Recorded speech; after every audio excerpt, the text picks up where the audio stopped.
Hi beekeepers, Jenna here from Mann Lake. We are in February now, here for the Beekeepers Buzz edition for the northern region.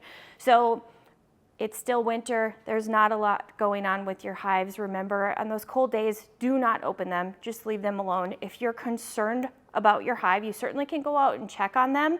If we get those days where it's a little bit closer to freezing, remember, just knock on the side of the hive and listen. You should hear buzzing inside. Another thing that you can do just to make sure there's enough stores in the hive without actually opening it up is to just lift the back. If it's heavy, should be good to go. If it's starting to get a little light, you may want to think about going and adding in some additional winter feed. So just because there's not a lot happening with your bees doesn't mean that you shouldn't be thinking about beekeeping for the coming season. So February is a great time to learn and plan.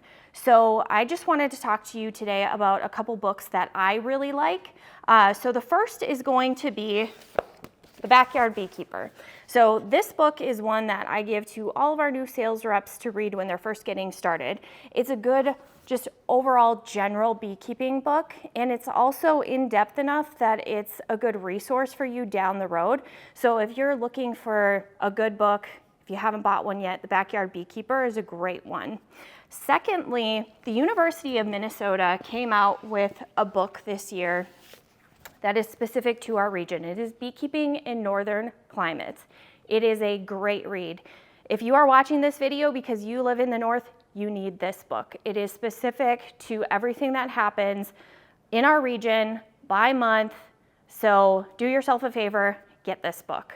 Now, if you are looking forward to the coming season and thinking about maybe getting started with queen rearing, now's the time to do your research and make sure that you're ready. So the book that I would recommend for that is going to be Queen Rearing Essentials by Larry Connor. We do have a few talks that we've recorded that you can reference in our video library of Larry talking. He is a great resource when it comes to queen rearing. So I would highly recommend this book. Now, that being said, if you are thinking about starting queen rearing for the first time in 2025, we've got a couple kits that you might want to check out. So the first is going to be just our overall queen rearing kit that's for grafting.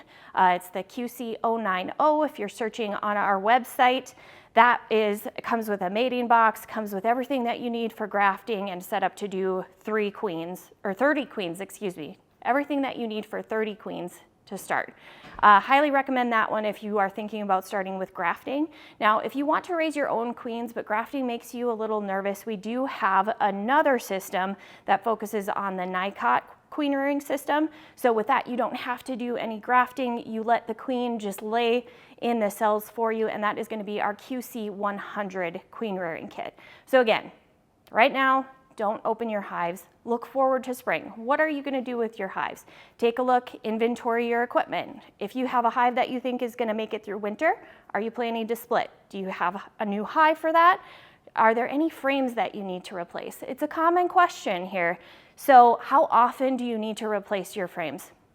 I'm going to say every 5 years or so. So if you have a hive that you've had out there for several years, look back, when did you start that hive and do you need to replace your frames? The reason behind that is as your bees are out foraging, they're not only bringing back nectar and pollen into the hive, they're also bringing contaminants that are going to build up in the wax over time. And so do yourself a favor, in order to keep a strong, healthy apiary, make sure you're swapping out your frames every 5 years or so. So if you like this video, go ahead and like and subscribe and check back with us in March for the new edition of the Beekeepers Buzz. Thanks.